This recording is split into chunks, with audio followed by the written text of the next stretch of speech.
Well, I'm sitting out here in the middle of Algonquin Park, trying to find my camera angle.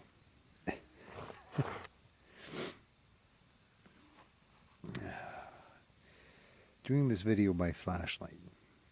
You might be able to hear Mr. Ryan Cully sleeping in the background, which is always nice. I'm cooking up French fries in the middle of the night. Let me get a cigarette here to do this conversation.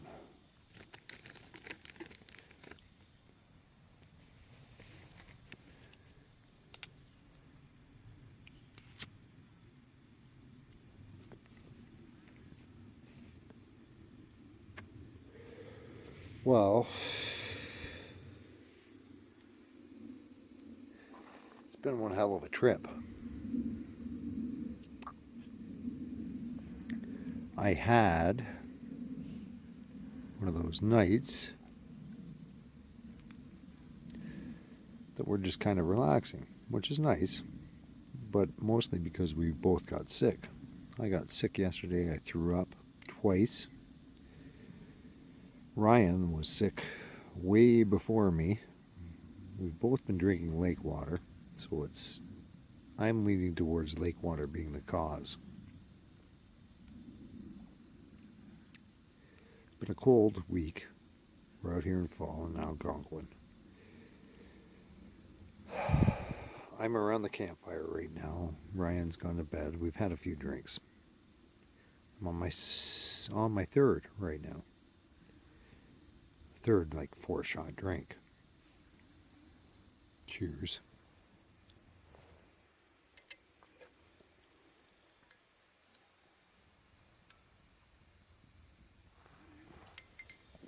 I'm going to be making my fifth.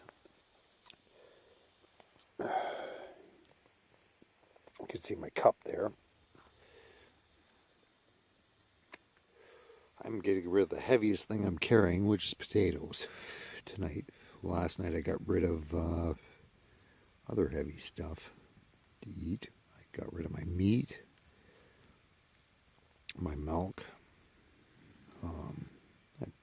all the things that I brought that are pretty much heavy except for my long-term meat I got rid of. Like summer sausage I'm keeping for the last 2 nights. And cheese. Cheese is heavy too. My pack was pretty heavy coming in. Very heavy because it brought a lot of extras that I normally don't bring. But I figured there's 3 guys going. Andrew was supposed to be coming. Some guy I've never met. Ryan's buddy. And Ryan Cuddy, not Cully. I keep mistaking his last name with Cully after Ian Cully. For those of you who know Ian, they're very prim and proper, both of them. Ryan's a good character. I met him offline. He's Canadian, good Canadian boy, a northerner, but not a typical northerner. He doesn't drink excessive. Really, he has 3 or 4 drinks. And then he's inebriated slightly and then goes to bed. He's not belligerent. He's not a typical Irishman like I expected the Irish to be. When I saw the last name, I either figured he was Irish or Scottish, one of the two. Cuddy could go either way. Me being a die-hard Englishman, whatever. He's Protestant Irish, he said. So it makes sense why we get along pretty well. But being English Protestant, heritage-wise. You can see right now, I'm looking kind of fat. No wonder I'm having a hard time on a 2,700 meter, 2,400 meter, I can't forget. He said 2.4 kilometers, so 2.4 kilometer portage. I was almost dying. I had to stop about every 200 meters and gather my breath and rest and get back up and go.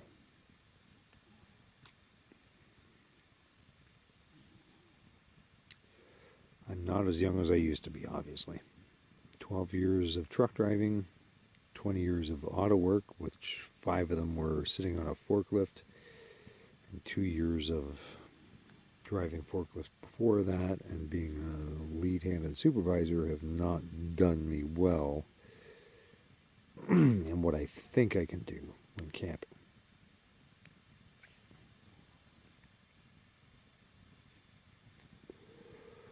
As I take a haul of my cigarette. I love smoking still. I can't give it up. My father gave it up this year, at the beginning of the year, after being in the hospital for a number of years, or for a number of months. He got over it. They still haven't banned me from smoking in the house, and I appreciate that.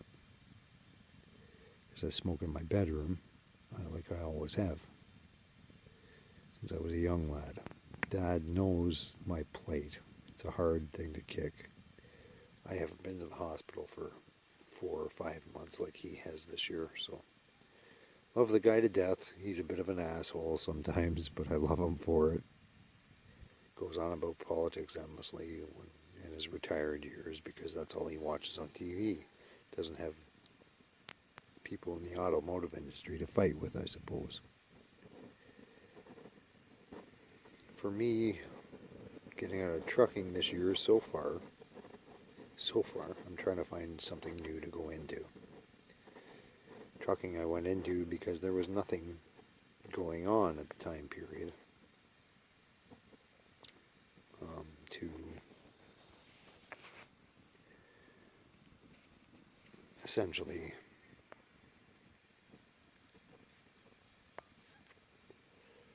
go into. When the automotive industry crashed here and I couldn't get a job at a Tier 1 supplier, mostly because of NAFTA. I was thinking, well, how are they going to get goods in and out of here? It's going to be trucking, and hopefully the trucking wages go up, because it was always kind of a poor industry. Guys who did it were never well off. They were okay if they worked 24 hours a day, 7 days a week. They could support a family, but they were never home. And all their kids grew up kind of screwed up. Without a father to discipline, they would get away with stuff with their mothers in charge. I don't want my kids to grow up like that.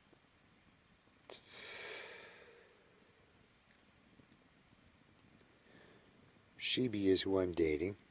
It's 2018 right now. We are sitting in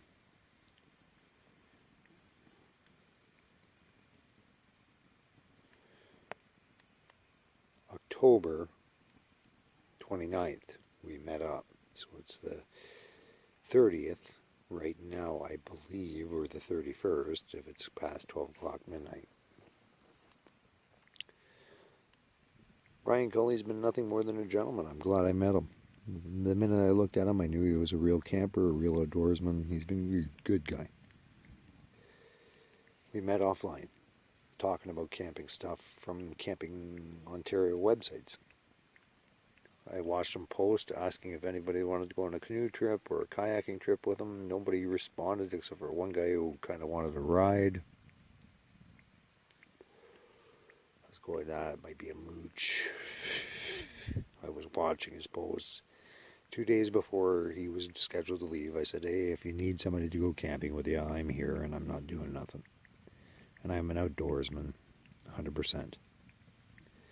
But I've only been kayaking again since I was a kid for about this year.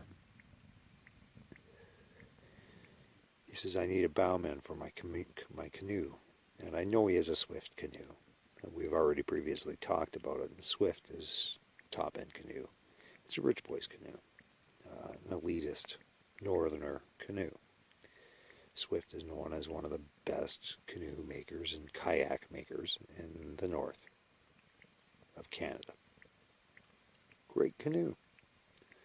Nobody can deny that. If you deny it, you're an idiot. So here I am. I'm going into a bow of a boat, which I've only done stern most of my life because I'm a strong paddler. He's cutting up my paddling. but he's giving me a real shitty paddle. But that's okay. Um, it's not a deep water curved paddle, or it's ultra light, which is it's a light, but it's a shallow square paddle, which isn't productive really. For a strong paddler like me, I prefer a deep, long, curved paddle.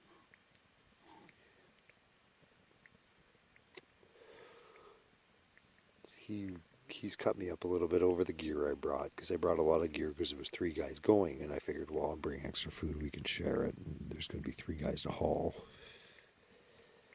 Whatever.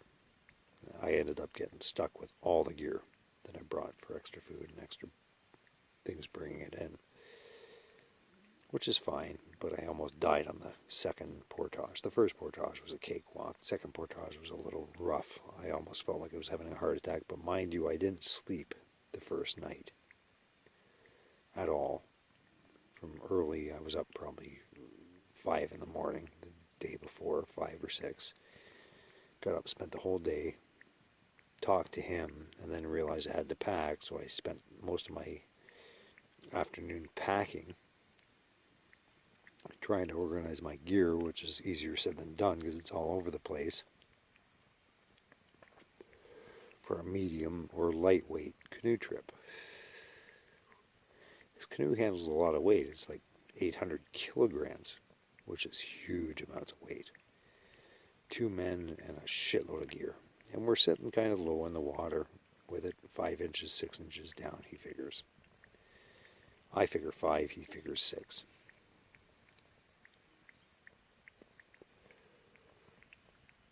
The camping has been good for the most part. Algonquin, I'm used to being wooded out. You go into a campsite and you can't find wood. The first campsite we visited, he's actually got us to a campsite where you can find wood, but you're digging for it. You're walking at least 200, 300, 400 yards to get the wood, which is a pain in the ass to drag wood that far, I say, for sure. Usually I like 100 yards, 200 yards to drag wood at the most. Find dead wood and bring it out. A lot of people here left live green wood they're burning, which is unbelievable. Inexperienced people, because it's Algonquin. Algonquin is known for having tourists and people who don't really know what they're doing camping. It's pay camping. Guys who are experienced don't pay to camp usually. Cuddy is an exception. He is good, but pays. Why? I don't know. He'll learn that there's lots of places to go that are crown land that you don't have to pay, and it's usually better camping and better routes. But back here is all interjoined between portages, and it's kind of set up for tourists, so the marked portages. So, and he knows his way around here, so I've followed his lead. I don't know it back here at all. At all. I've done a lot of camping over the years, without a doubt. But not too much in Algonquin. Maybe about 4 trips over my life, and not enough to learn this park. I don't want to pay to camp, and we've paid to come here. He said he'd cover the cost. I don't want him to. I'm going to slip him cash on the last day out of here when I figure out what he's paid for fuel and everything to get back down to pick me up and come back up here. We originally met at a Guelph station. I didn't want to meet him, and he's going to find this out from the video. I didn't want to meet him in person and trust him with where I lived if I didn't trust the guy himself. The minute I met him, I saw he was kind of a trustworthy guy, and he's not an idiot at all, completely, by meeting him. So I met him, and he looked like an honest guy. So I drove back to my place. I forgot my life jacket, which is my stupidity. And ironically enough, we both lost our life jackets on the 2000, or the 1.4 kilometer. It's 2,700 meters, so I think it's over a kilometer. Anyways, 1 mile, I guess he says. 1 mile portage. He lost his right at the beginning, and I walked past it, and I feel guilty because I must have walked past it, and I didn't see it. Or I thought it was somebody else's gear that was laid down, because there's a pile of guys portaging the other way that were laying their gear down at the front of the trail. So maybe I thought it was theirs, but I walked past it and didn't even clue in that it was theirs or his, and I felt like a real dipshit because he started coming back and he said I dropped my life jacket somewhere. Well, we got down to the end and he passed me by again and picked up 2 bags of my gear, which I was weighted heavy for the extra food I brought for the guys when it was just 2 of us going. So I feel like even more of a dipshit because I brought extra food and I don't want to leave the food because it's just going to go bad. So here we are. He grabs 2 of the bags and takes them back down, leaves them about 200 meters from the end of the portage for me. And I'm literally struggling to get to the end of the way because I haven't slept in 2 days. And I started to crash by 4 or 5 the next day when we were doing the portage, and I was in rough shape. I wanted to just go to sleep. I was going to pull up, but if it was just me alone, I would have put on my bivvy on that portage and slept right on the trail. But because he wanted to get to this pay-for campsite, I had to keep pushing and trudging along. Got back to the canoe, and sure enough, we were loading it up, getting all our stuff together. He puts on his life jacket. I look for mine, and mine's gone. He said it was lying 600 meters back. I don't know exactly where along the trail, and I keep inquiring, where was it on the trail? He laughs. He says he did the trail 1, 2, 3, went back half the trail, 600 meters, he said, and then another 600 meters. So 1, 2, 3, and halfway back and halfway up, 4 times pretty much. So 4 times, that's how in shape he is. 4 miles, probably. I don't want to walk 4 miles ever again, but he did it. So he's a good guy. He saw my plate that I wasn't moving good. My feet, my ankles were real sore. They were all bruised and stuff from carrying that much weight and trucking along. My calves were cramping. My back and shoulders were cramping from carrying the weight on my shoulders. It was a rough portage for me. And being out of shape, it's not good. Anyways, I'm sitting out here now in the middle of the night. I'm probably around 12 o'clock or so. I'm cooking French fries. And I love French fries because I'm going to get rid of my weight. I brought them for the guys. Figured I'd cook up some French fries in my pots. I brought a camp kit and mucket. Not using the mucket. The muckets I'm drinking out of, but his frying pan and my top half of my camp kit. I'm cooking French fries in. With oil, real good. I can't wait until they're done. I have salt. I'm going to have fresh fries. The oil's going to get dumped into the fire after. It's going to be the end of my real heavyweight stuff. And I'm enjoying myself. Yesterday night was very cold. It was very rainy. Yesterday all day, halfway through the day, it started raining.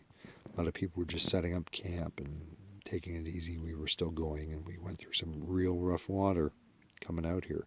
This lake has been great since the weather stopped, but waves were breaking the bow. On a canoe that has a raised bow, it's very dangerous. If it starts breaking the bow, it means you turn sideways, you're going to get swamped. We were going through some heavy weather. Very dangerous weather. I was white-knuckling it. I was letting him stern. I think I probably mentioned once in the trip, hey man, we got to steer more into the waves. It's starting to get over our side, and we're turning too sideways. And he straightened it out and agreed. It was dangerous. Canoeing, kayaking out in the middle of nowhere is not easy.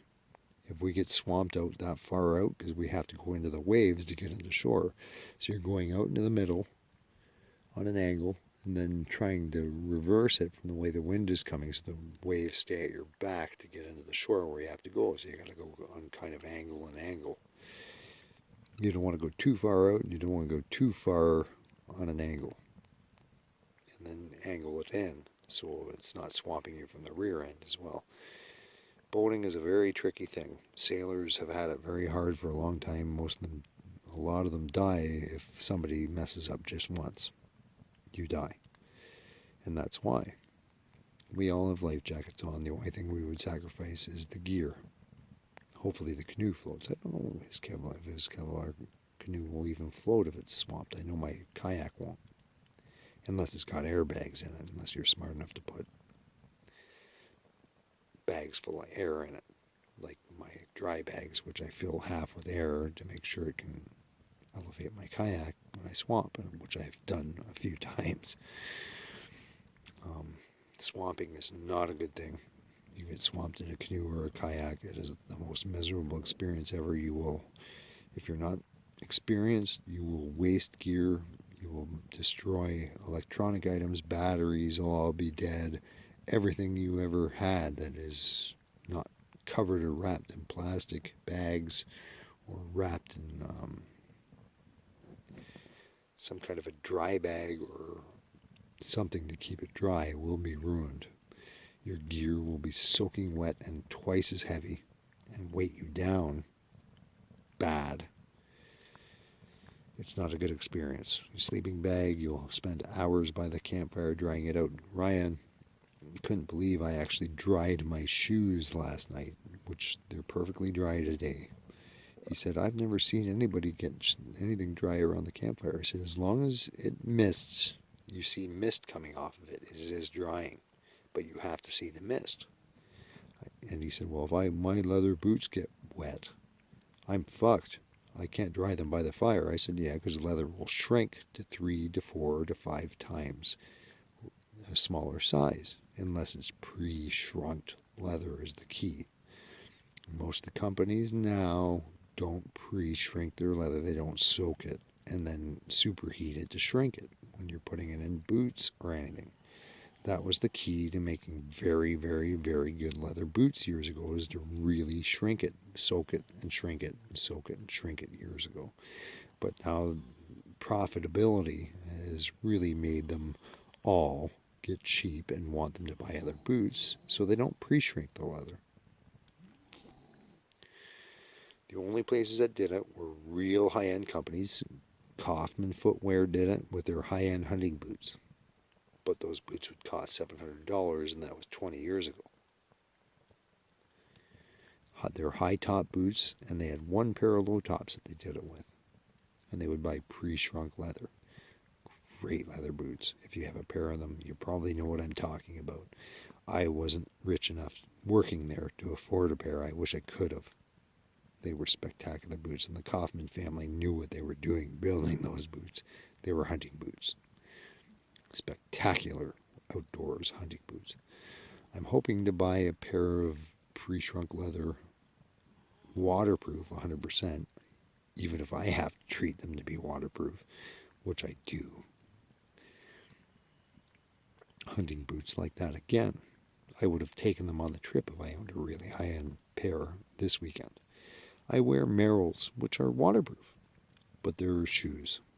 The high-top Merrells are still only high-top hiking boots. They only come up to your ankles. I don't even know if they're all 100% waterproof, because you'll still get water in the seams. But I wear waterproof socks, which they came out with last year. Waterproof socks are the new thing in hiking, camping, and they work well. If you sweat on the inside, they get wet on the inside, though. And they don't just don't let the water out either, so you got to take them and dry them by the campfire. And they do melt if you get them too close to the campfire. They kind of fray up like a plastic or what you'd expect plastic or styrofoam to do. It gets very solid and not very comfortable to wear. You got to file the plastic down, which if you have a knife file, you can do it. If you spend like an hour or two filing it down, it won't be comfortable. Or wear another pair under them, like cotton underneath the waterproof socks, which will help to not fray your skin. Most guys say never wear cotton out in the woods. I say, yeah, you can wear it if you have good enough boots. Or if your stuff is completely waterproof, then you can wear it and it will be warm still. But you have to have like some kind of layer of Gore-Tex or wool inliner over the top, and then waterproof outliner. 100% waterproof outliner. And my Merles are actually 100% waterproof. They really are. As long as you don't go over the top of them. Over the top of them, of course, is going to leak water in the inside. It's the way it works.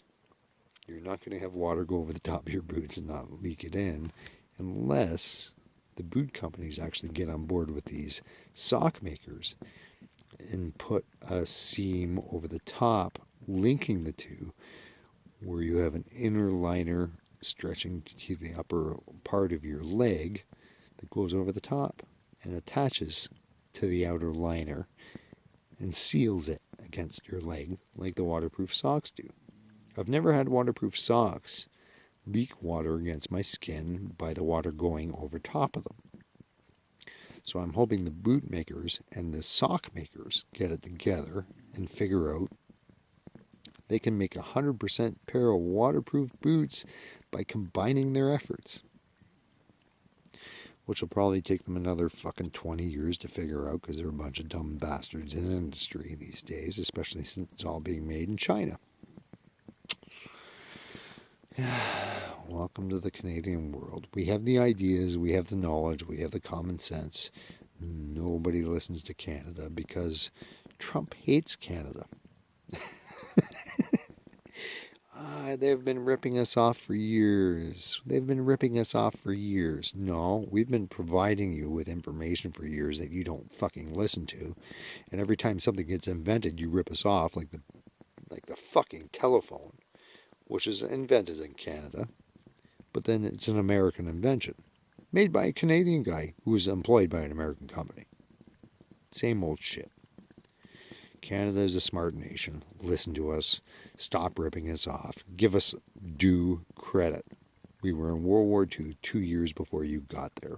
You Americans are fucking idiots when it comes to understanding what Canada is about. We won World War II. No, we were fighting it fucking a long time before you were. We deserve due credit. You guys were sitting out profiting. We were there fighting. Common sense. Credit where credit's due. You should have been there 2 years before, and then you could have won it. You were sitting profiting. You didn't really win it. You stockpiled, then went in and said, oh no, we're the heroes. Well, that's not a way to be. Go fight the war from the start, like the rest of us did. Like the rest of Europe did. Look out for each other. Be good to each other. That's what the world is about. Try and be honorable to all people. Anyways, I'm going to get to my fries here. They're probably almost done. Should be a good meal. Can't wait till they're done. But I just wanted to say love you to my girlfriend, Sheeby. Miss you. To all my ex-girlfriends, go fuck yourselves. You're a pile of idiots. Glad I'm with who I'm with now. Hope you're enjoying your marriages, or your fucking relationships where you're kind of screwy and leaving and flighty still. And for music,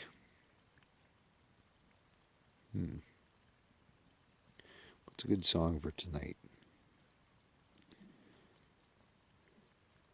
I'm in the land of the pines. Very little hardwood here, so wagon wheel is a good one. Heading down south to the land of the pines, thumb my way into North Carolina, staring up the road and pray to God I see headlights. That's a good one. I made it down the coast in 17 hours. There's no coast here, but there's lots of fucking coastline Lake Ontario water. We did head up here. We made it in good time. Ryan was driving, good, safe driver. It was a good trip so far. And I hope everybody else who camps and enjoys camping enjoys what I do tonight. I'll leave you with a little shot of the fire. It's been a beautiful trip. I got some other footage I'm going to post up online.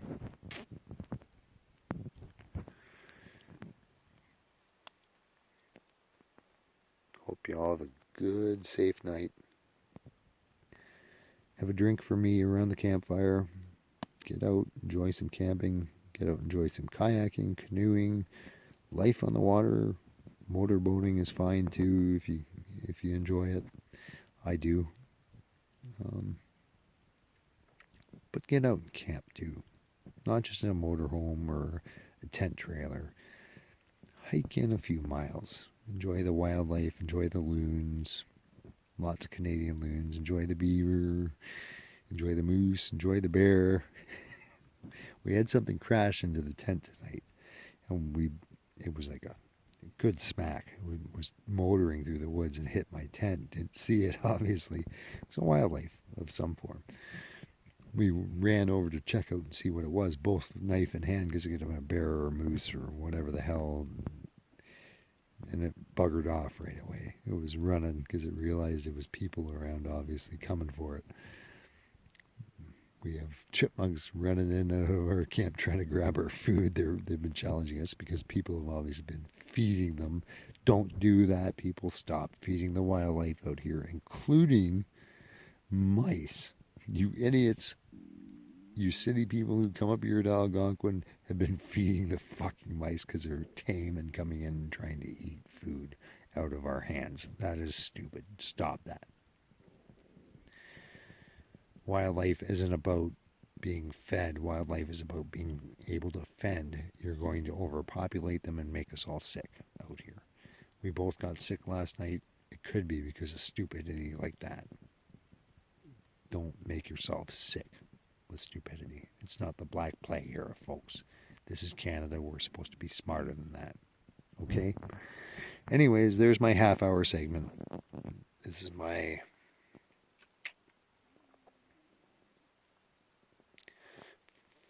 second night. He's trapped at a campsite because we both got sick. He didn't want to go. I would have went at 1 or 11 or 12 or 1 when we got